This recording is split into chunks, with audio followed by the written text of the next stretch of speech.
McAfee World. Hello dear students, आज हम लोग देखेंगे वैलेंस बॉन्ड थ्योरी.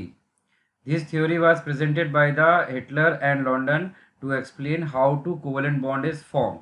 तो इस थ्योरी का मेन जो इवोल्यूशन हुआ था ये बताने के लिए कि कोवेलेंट बॉन्ड कैसे बनता है. ठीक है, तो सबसे बेसिक चीज़ है कि this theory is based on the wave nature of electron या ऑर्बिटल के वेव नेचर पर डिपेंड करता है. ठीक है, चलिए, the main point of this theories are to form a covalent bond, overlapping occurs between half-filled valence shell orbital of two atom.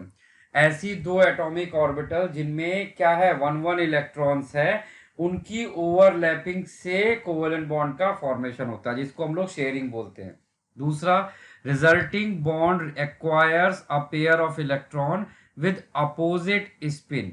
जब हम शेयर करते हैं तो वो दोनों इलेक्ट्रॉन जिस कॉमन ऑर्बिटल में रहते हैं उसमें उनकी स्पिन कैसी रहती है, अपोजिट रहती है, to gain more stability. Third point, orbitals come closer to each other form from the direction in which there is maximum overlapping occur. तो ऑर्बिटल एक दूसरे से इस तरह से अप्रोच करती हैं कि उनमें मैक्सिमम ओवरलैपिंग हो सके. Next point, so covalent bond has directional nature. तो यहाँ पर ऊपर वाले पॉइंट बताया गया था कि ऑर्बिटल्स एक दूसरे के साथ इस तरह से किसी एक ऐसी पर्टिकुलर डायरेक्शन में अप्रोच करती हैं जिससे वो मैक्सिमम ओवरलैपिंग कर सके. ठीक है, इसीलिए बोला जाता है कि covalent bond has directional character. तो कोवेलेंट बॉन्ड के डायरेक्शनल नेचर को भी वैलेंस बॉन्ड थ्योरी में जस्टिफाई किया गया है. फिर नेक्स्ट, ये बहुत इंपॉर्टेंट पॉइंट है, इसको मैं हाईलाइट कर देता हूं. The extent of overlapping is directly proportional to the strength of the chemical bond. ये बहुत इंपॉर्टेंट पॉइंट है. जितना ज्यादा ओवरलैपिंग होगा उतना ही स्ट्रॉन्ग बॉन्ड का फॉर्मेशन होगा. अच्छा, नेक्स्ट पॉइंट है, extent of overlapping depends on the two factor. Extent of overlapping depends on two factor. सबसे पहला चीज, नेचर ऑफ ऑर्बिटल्स. तो P D and F orbitals are directional, means ये orbital या इधर एक्स वाई जेड एक्सिस या फिर उनके प्लेन्स में होती है, तो इसलिए ये सारी डायरेक्शनल ऑर्बिटल्स हैं. तो ये इनकी ओवरलैपिंग जो होती है वो ज्यादा होती है. ठीक है, but S orbital is non directional, इसलिए एस ऑर्बिटल की ओवरलैपिंग कैसी रहेगी, लेस ओवरलैपिंग होगी. ठीक है, चलिए, इसके बाद नेक्स्ट है nature of overlapping. Nature of, देखिए, पहला था डायरेक्शन, ठीक है, जिस पे डिपेंड कर रहा है एक्सटेंट ऑफ ओवरलैपिंग, और दूसरा है नेचर. नेचर मतलब और जब भी ऑर्बिटल ओवरलैप करती हैं तो वहां पर दो पॉसिबल केस है, या तो वो कोएक्सियल ओवरलैप करेंगी या फिर वो कोलैटरल ओवरलैप करेंगी. तो कोएक्सियल को हम लोग ऐसे भी बोल सकते हैं, हेड टू हेड. ठीक है, और कोलैटरल को हम लोग ऐसे भी बोल सकते हैं, साइड टू साइड. ठीक है, साइड ऑन ओवरलैपिंग होती है, इसमें हेड ऑन ओवरलैपिंग होती है. तो जैसे ये आपको मैं दिखाऊं कि कोएक्सियल का एग्जांपल क्या हो गया. कोएक्सियल का एग्जांपल हो गया कुछ इस तरह से, ये हो गया आपका, देखो, हेड ऑन ओवरलैपिंग. और दूसरा कोलैटरल का एग्जांपल हो जाता है साइड ऑन, लाइक दैट. ठीक है, ये हो गया साइड ऑन ओवरलैपिंग. तो डिपेंड करता है किस तरह की ओवरलैपिंग है. तो अगर कोएक्सियल ओवरलैपिंग है तो extent of overlapping is high, और कोलैटरल ओवरलैपिंग है तो extent of overlapping is less. Clear भाई? अच्छा, तो इन दोनों पॉइंट को अगर आप ध्यान देंगे तो उन दोनों पॉइंट से कंक्लूजन क्या मिलता है कि order of strength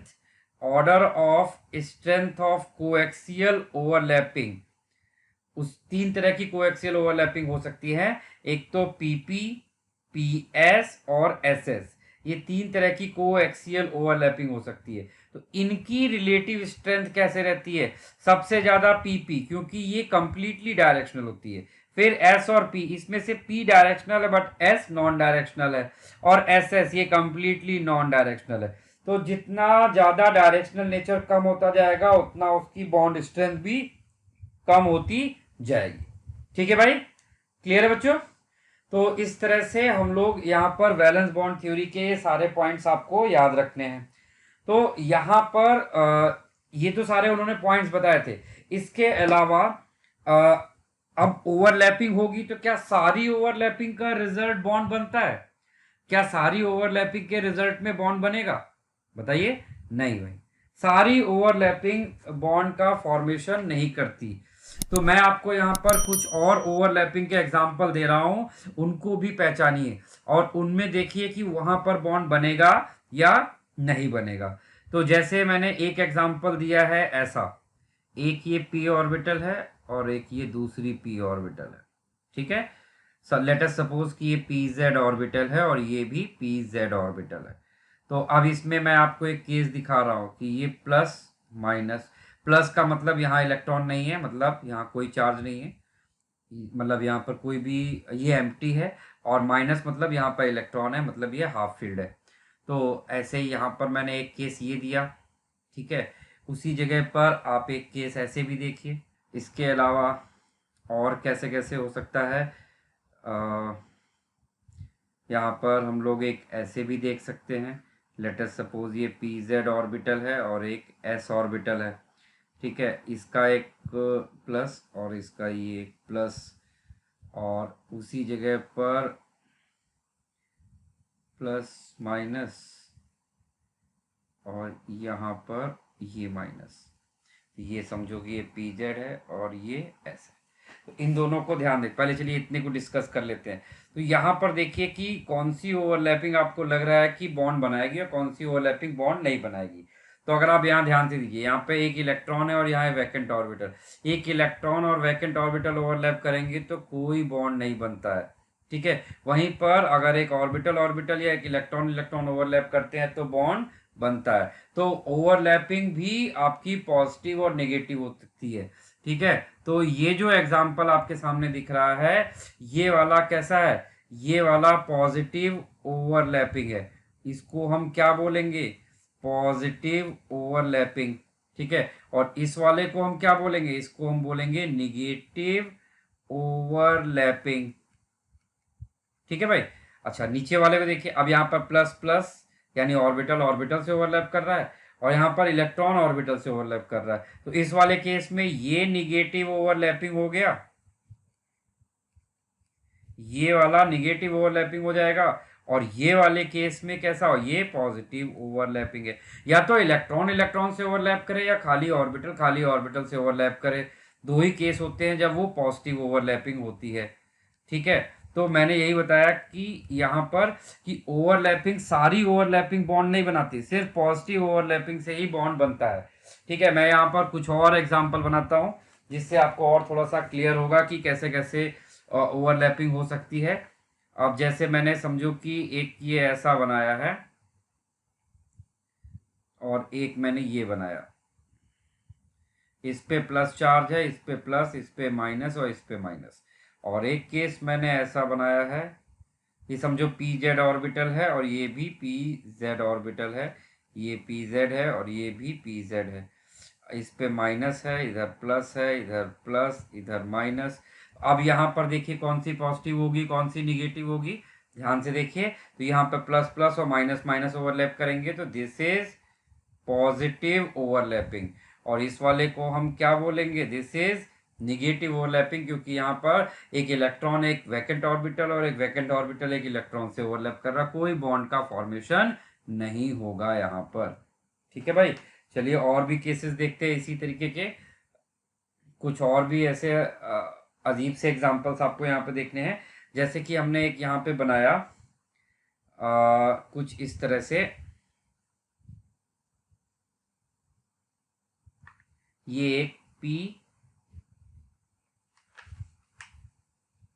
x orbital है, ठीक है। ये z एक्सिस है और यहाँ पर s ऑर्बिटल है। s ऑर्बिटल पे प्लस चार्ज मतलब एम्प्टी है, और यहाँ पर प्लस, यहाँ पे माइनस मतलब यहाँ पे खाली है और यहाँ पर इलेक्ट्रॉन है। तो ये जब ओवरलैप इस तरह से करेंगे तो इस तरह की ओवरलैपिंग को हम क्या बोलेंगे? क्या ये पॉजिटिव ओवरलैपिंग है? नहीं भाई। क्या ये निगेटिव ओवरलैपिंग है? नहीं। ना ही यहाँ पर पॉजिटिव ओवरलैपिंग हो रही है, ना ही यहाँ निगेटिव। इस तरह की ओवरलैपिंग को हम लोग बोलते हैं जीरो ओवरलैपिंग। जीरो ओवरलैपिंग, इस तरह की ओवरलैपिंग को हम नाम देते हैं जीरो ओवरलैपिंग। जीरो ओवरलैपिंग का और एक और एग्जांपल दिखाते हैं आपको। लेट अस सपोज कि मैंने एक जेड एक्सिस बनाई है, ठीक है, और यहाँ पर ये एक मैंने पी एक्स ऑर्बिटल लिया हुआ है, पी एक्स, और वहीं मैंने एक ये लिया हुआ है पी वाई ऑर्बिटल, ठीक है। यहाँ पर प्लस है, ये प्लस, और ये माइनस और माइनस। क्या ये एक दूसरे से कभी ओवरलैप कर पाएंगे भाई? इनको ओवरलैप कराइए, कभी एक दूसरे से ओवरलैप नहीं कर पाएंगे। तो इस ओवरलैपिंग को भी हम क्या नाम देंगे? This overlapping is also known as zero overlapping. इस ओवरलैपिंग को भी हम क्या नाम देने वाले हैं? Zero overlapping. ठीक है भाई। चलिए, ये मैंने आपको यहाँ पर ये बताया कि सारे ओवरलैपिंग बॉन्ड नहीं बनाती है। ये ओवरलैपिंग जब तक पॉजिटिव नहीं होगी तब तक बॉन्ड का फॉर्मेशन नहीं होगा, या हम इसको अदर वर्ड्स में ऐसे बोल सकते हैं कि जब तक ओरिएंटेशन प्रॉपर नहीं होगा तब तक बॉन्ड का फॉर्मेशन नहीं होता है। ठीक है भाई। चलिए आगे बढ़ते हैं। तो हमने वैलेंस बॉन्ड थ्योरी की पोस्टुलेट्स देख ली। वैलेंस बॉन्ड थ्योरी के लिए हमने उसमें कैसे कैसे ओवरलैपिंग हो सकती है ये देख लिया है। ठीक है, अब आते हैं कि अब यहाँ पर हमारे पास कितने टाइप की ओवरलैपिंग हम लोग को स्टडी करनी है। आफ्टर ओवरलैपिंग जो वहां पे बॉन्ड बनता है वो कितने टाइप के बॉन्ड होते हैं, ये ज्यादा बेटर रहेगा। फिर उसके बाद हम लोग ओवरलैपिंग को भी स्टडी करते हैं। ठीक है भाई। तो types of bond after overlapping, types of bond. तो यहां पर आप नेक्स्ट चाहो तो हेडिंग की तरह डाल सकते हो यहां पर, types of bond, types of bond after overlapping, after overlapping. तो ओवरलैपिंग के बाद यहां पर कितने तरह के बॉन्ड बन सकते हैं उसकी बात करते हैं। चलिए, तो सबसे पहला जो हमारे पास बॉन्ड बनता है उसको हम लोग नाम देते हैं सिग्मा बॉन्ड। सिग्मा बॉन्ड को हम लोग इस तरह से ग्रीक लेटर सिग्मा से इंडिकेट करते हैं। ठीक है। दूसरा बॉन्ड है हमारे पास पाई बॉन्ड। पाई बॉन्ड, इसको भी हम लोग ग्रीक लेटर पाई से इंडिकेट करते हैं। ठीक है। तो अब सिग्मा बॉन्ड कब बनता है, पाई बॉन्ड कब बनता है, इसको भी मैं थोड़ा सा यहाँ पे शॉर्ट में बता दूं, फिर नीचे प्रॉपरली उसको हम लोग बना के भी देखेंगे। जब भी along the axis, along the axis overlapping होगी, when when when along the axis overlapping takes place। ठीक है भाई। तो जब भी along the axis overlapping होगी तो वहां पर हमेशा सिग्मा बॉन्ड बनेगा। ठीक है। दूसरा पॉइंट, पाई बॉन्ड कब बनता है? ठीक है। तो जब भी एक एक्सिस पे ना होके parallel to axis, when parallel to axis overlapping होगी तो वहां पर बॉन्ड कैसा बनेगा? वहां पर हमेशा पाई बॉन्ड बनेगा। इसको मैं थोड़ा सा प्रॉपर लैंग्वेज में लिखूं, in the formation of pi bond the atomic orbital overlap in such a way that their axis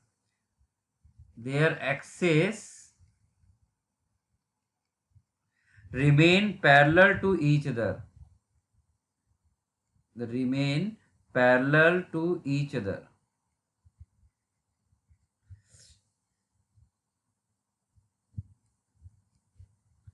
remain parallel to each other and perpendicular to the internuclear axis, internuclear axis। ठीक है। चलिए, तो अभी ये तो मैंने आपको बता दिया कि आफ्टर ओवरलैपिंग कि जब भी बॉन्ड बनते हैं तो उनको हम लोग सिग्मा बॉन्ड और पाई बॉन्ड के नाम से जानते हैं। चलिए, अब हम लोग प्रॉपरली थोड़ा सा ओवरलैपिंग करके देखते हैं। जैसे कि सबसे पहला टाइप्स ऑफ ओवरलैपिंग की तरफ जाते हैं हम लोग। नेक्स्ट हेडिंग आप डाल सकते हो, types of overlapping, types of overlapping, types of overlapping. Overlapping. तो इसमें टाइप्स ऑफ ओवरलैपिंग में सबसे पहला आपको डालना है एस एस ओवरलैपिंग, मतलब एक एस ऑर्बिटल के इलेक्ट्रॉन के साथ ओवरलैपिंग करेगा, तो उससे कौन सा बॉन्ड बनता है। तो इसका एग्जाम्पल लेके इसको करते हैं तो थोड़ा सा ज़्यादा क्लैरिटी आएगी। इसका एग्जाम्पल हुआ हाइड्रोजन का मॉलिक्यूल। हाइड्रोजन का इलेक्ट्रॉनिक कॉन्फ़िगरेशन हमें पता है कि 1s1 होता है, इसके ऑर्बिटल में केवल एक इलेक्ट्रॉन होता है। तो अभी हम यहाँ पर हमने एक एक्सिस ले लिया है। अब यहाँ पर हाइड्रोजन का एक एटम ये है, इसके पास 1 इलेक्ट्रॉन है। हाइड्रोजन का एक दूसरा एटम है, इसके पास भी 1 इलेक्ट्रॉन है। ये दोनों ओवरलैप करेंगे। तो आफ्टर ओवरलैपिंग, ये देखिए जब ये ओवरलैप करेंगे तो ये इस तरह से ओवरलैप करेंगे, और इनके जो ओवरलैप्ड वाले इलेक्ट्रॉन होंगे वो इस कॉमन एरिया, जो यहाँ पे ओवर रीजन ऑफ ओवरलैपिंग बोलते हैं इसको, इसमें आ जाएगा। ठीक है, तो इस ओवरलैपिंग से जो हमें नेट में बॉन्ड मिलेगा उसको हम लोग बोलेंगे सिग्मा बॉन्ड। उस बॉन्ड को हम लोग क्या नाम देंगे, सिग्मा बॉन्ड, और इसको हम लोग बोलेंगे सिग्मा एस एस बॉन्ड, क्योंकि एस एस ऑर्बिटल से की ओवरलैपिंग से हुआ है। ठीक है, और ये वाला बॉन्ड हमेशा अलोंग दी देखो एक्सिस बना हुआ है, अलोंग इंटरन्यूक्लियर एक्सिस बॉन्ड बना था, इसीलिए हमने इसको सिग्मा बॉन्ड नेम दिया हुआ है। क्लियर है भाई ये चीज? ठीक है, चलिए इसके बाद हमारे पास दूसरे टाइप की ओवरलैपिंग है एसपी ओवरलैपिंग। एसपी ओवरलैपिंग, इसको भी एक हम लोग लाइव एग्जांपल से देखते हैं। लाइव एग्जांपल हमने यहाँ पर लिया हुआ है एच एफ। ठीक है, तो H का इलेक्ट्रॉनिक कॉन्फ़िगरेशन हमें पता है 1s1 है, और F का electronic configuration 1s2 2s2 2p5 होता है। तो यहाँ पर अगर आप इसको ड्रॉ कर लें 2p5 को, तो ये px py और pz 1 2 3 4 5, तो ये जो pz का इलेक्ट्रॉन है ये अनपेयर्ड है। तो अभी हम यहाँ पर क्या करेंगे, हमने एक pz एक्सिस, यहाँ पर हमने एक z एक्सिस बना ली है। ये कौन सी एक्सिस है, हमारी z एक्सिस, और इसी z एक्सिस पर हमने एक pz ऑर्बिटल बना दिया है। ठीक है, जिसके पास एक इलेक्ट्रॉन है, और हाइड्रोजन के पास, ये हाइड्रोजन का एटम है जिसके पास केवल एक इलेक्ट्रॉन, जिसकी हाइड्रोजन का s ऑर्बिटल s, और ये एक pz ऑर्बिटल है, कौन सा है 2pz ऑर्बिटल। तो ये हाइड्रोजन का 1s और इसका 2pz, ये दोनों ओवरलैपिंग करेंगे। तो इनकी ओवरलैपिंग के बाद ये कुछ हमें इस तरह से देखने को मिलेगा। तो यहाँ पर जो कॉमन एरिया है यानी रीजन ऑफ ओवरलैपिंग है, वो दोनों इलेक्ट्रॉन इसमें आ जाएंगे, और दोनों इलेक्ट्रॉन अपोजिट स्पिन में होंगे, सो दैट वो पाउली एक्सक्लूजन प्रिंसिपल को फॉलो कर सके और स्टेबल हो सके। तो इस तरह की ओवरलैपिंग से जो बॉन्ड आपको देखने को मिलेगा, इस बॉन्ड को बोला जाएगा सिग्मा एस पी बॉन्ड। ठीक है, इसको सिग्मा क्यों बोला है, क्योंकि ये ओवरलैपिंग भी अलोंग दी इंटरन्यूक्लियर एक्सिस हुई है, तो इसको भी हम लोग क्या बोलेंगे, सिग्मा एस पी बॉन्ड। ठीक है भाई, चलिए इसके बाद हमारे पास थर्ड टाइप की ओवरलैपिंग है P P overlapping. PP overlapping, तो पीपी ओवरलैपिंग को समझने के लिए पहले आपको जानना पड़ेगा कि पी ऑर्बिटल जब ओवरलैप करता है तो वहां पर दो पॉसिबिलिटी है। पी ऑर्बिटल के ओवरलैप करने की दो पॉसिबिलिटी होती है, एक होती है कोएक्सियल और दूसरी होती है कोलैटरल। सबसे पहला है हमारा इसमें कि ये अलोंग दी एक्सिस हो सकती है। तो अलोंग दी एक्सिस होगी तो हम उसको बोलेंगे कोएक्सियल। ठीक है, तो अगर हमने यहाँ पर बोला कि कोएक्सियल, कोएक्सियल जिसको हम लोग ऐसे भी बोल सकते हैं head on, head on overlapping. ठीक है, तो हेड ऑन ओवरलैपिंग का एग्जांपल जैसे कि इस तरह से ओवरलैपिंग होती है, this is called head on overlapping. और दूसरा होता है कोलैटरल, जिसको हम लोग बोल सकते हैं कि साइड ऑन यानी साइड बाय साइड ओवरलैपिंग। तो इसमें ऑर्बिटल कुछ इस तरह से ओवरलैप करती है। ठीक है, तो हम एक एग्जांपल लेते हैं जिसमें हम इसको और थोड़ा सा अच्छे से समझ सके। तो एक प्रॉपर एग्जांपल की तरफ जाते हैं। हमने यहाँ पर ऑक्सीजन का मॉलिक्यूल लिया, ठीक है। तो ऑक्सीजन का हमें पता है कि ऑक्सीजन का electronic configuration 1s2 2s2 2p4 है। तो यहाँ पर जरा p ऑर्बिटल ड्रॉ करिए।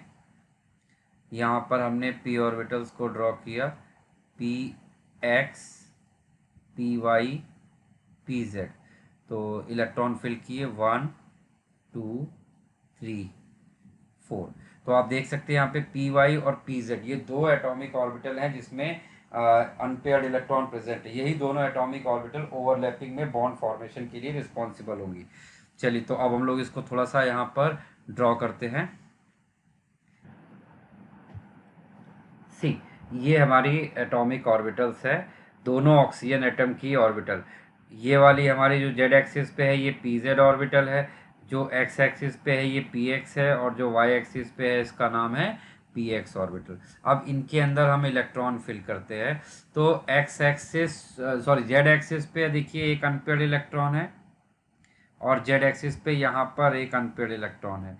ये दोनों की सबसे पहले इनकी ओवरलैपिंग यहाँ पर होगी अलोंग दी एक्सिस। मैं ज़रा इसको अलोंग दी एक्सिस ही दिखा दूँ तो ज़्यादा अच्छा रहेगा। ये दोनों ऐसे अलोंग दी एक्सिस ओवरलैप करेंगे, ठीक है। ये मैं ओवरलैपिंग को ऐसे लाइन से कनेक्ट करके दिखा रहा हूँ। तो ये दोनों ऐसे ओवरलैप करेंगे, ठीक।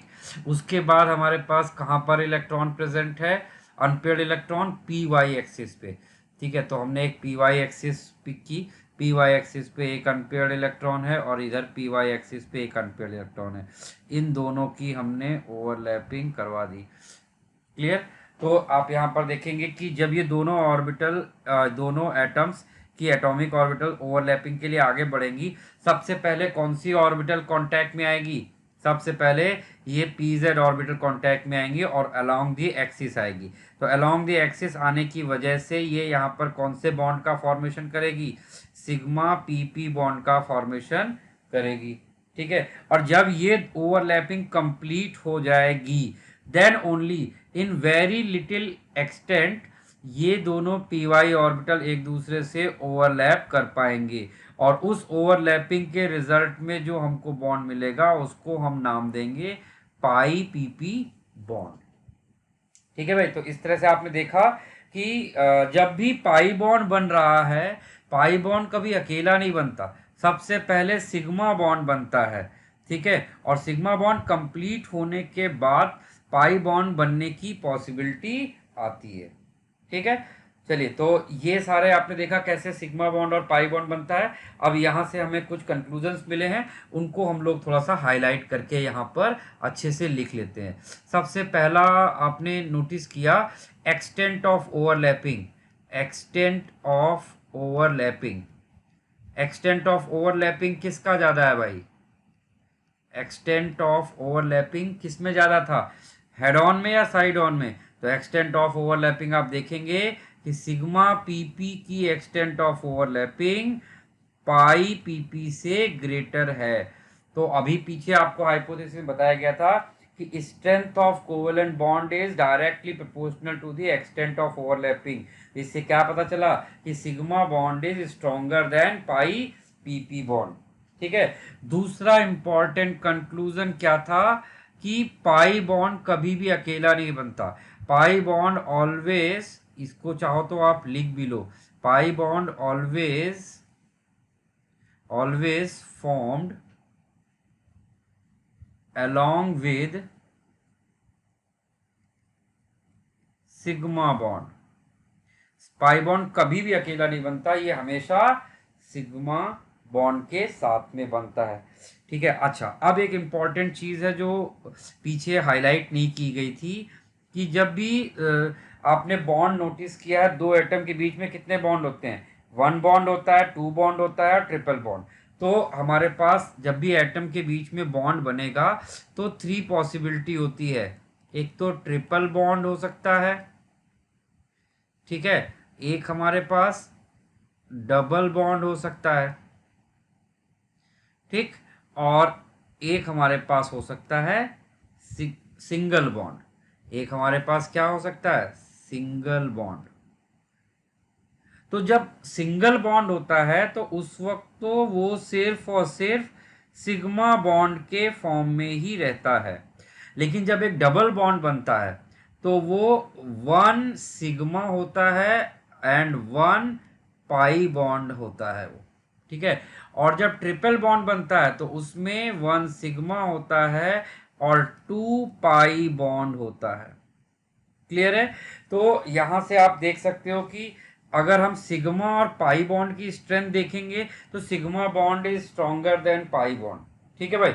लेकिन वहीं पर अगर हम सिंगल, डबल और ट्रिपल बॉन्ड की स्ट्रेंथ देखेंगे तो triple bond is stronger then double bond, double bond is stronger then sigma single bond होगा, ठीक है बच्चों। तो ये सारा कुछ हमने जो कुछ भी स्टडी किया है इसको ही हम लोग बोलते हैं valence bond theory. Valence bond theory का एक और इम्पॉर्टेंट रिजल्ट है, वो पीछे ऑलरेडी बता दिया गया है, मैं एक बार बस रिवाइज करा देता हूँ। वो ये है कि हमने देखा था कि सिग्मा बॉन्ड 3 टाइप्स के हो सकते हैं। एक तो सिग्मा पीपी, और एक था सिग्मा पीएस, और तीसरा था सिग्मा एसएस।